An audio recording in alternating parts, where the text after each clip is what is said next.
पदाधिकाऱ्यांची 2 दिवसाची निवासी कार्यशाळा प्रभारी रमेश चेन्नीथला, प्रदेशाध्यक्ष हर्षवर्धन सपकाळ यांच्यासह ज्येष्ठ नेते उपस्थित राहणार। सरंगेंच्या 29 ऑगस्ट रोजी होणाऱ्या आंदोलनाची धाराशिव जिल्ह्यात जोरदार तयारी। ठिकठिकाणी चलो मुंबईचे बॅनर तर गावोगावी मराठा समाजाच्या बैठका। माधुरी हत्तीणीच्या मुद्द्यावर सर्वोच्च न्यायालयात आज सुनावणी। वनतनातून हत्तीणीला पुन्हा नांदणी गावात आणण्याच्या कायदेशीर पर्यायाचा तपशील न्यायालयासमोर ठेवला जाणार। कोल्हापुरात करवीर निवासिनी अंबाबाईच्या मूळ मूर्तीवर आज आणि उद्या तातडीनं संवर्धन प्रक्रिया। भाविकांना अंबाबाई देवीच्या मूळ मूर्तीचं दर्शन घेता येणार नाही। पुरातत्व विभागाच्या सर्वेक्षणानुसारच प्रक्रियेचा निर्णय। नाशिकच्या त्र्यंबकेश्वर मंदिरात तिसऱ्या श्रावणी सोमवार निमित्तानं भाविकांची अलोट गर्दी। आज ब्रह्मगिरी प्रदक्षिणा असल्यानं भाविकांकडून काल रात्रीपासूनच ब्रह्मगिरी प्रदक्षिणेला सुरुवात।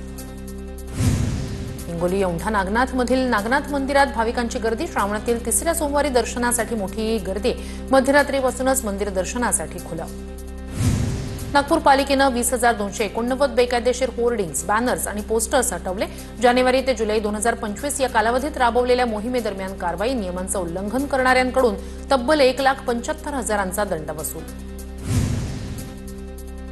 देशात आर्थिक साक्षरांची संख्या केवळ 27%। बँकेचे व्यवहार न कळणाऱ्यांचीच संख्या देशात अधिक असल्याची माहिती समोर। व्हीपी रिसर्च संस्थेच्या संशोधन अहवालातून समोर आली माहिती। 12 ते 14 ऑगस्ट दरम्यान विदर्भ आणि कोकणात मुसळधार पावसाची शक्यता। 14 ऑगस्टला रत्नागिरी सिंधुदुर्गात मुसळधार पावसाचा अंदाज। विदर्भात 13 ते 14 ऑगस्टला गडचिरोली आणि यवतमाळमध्ये ऑरेंज अलर्ट जारी।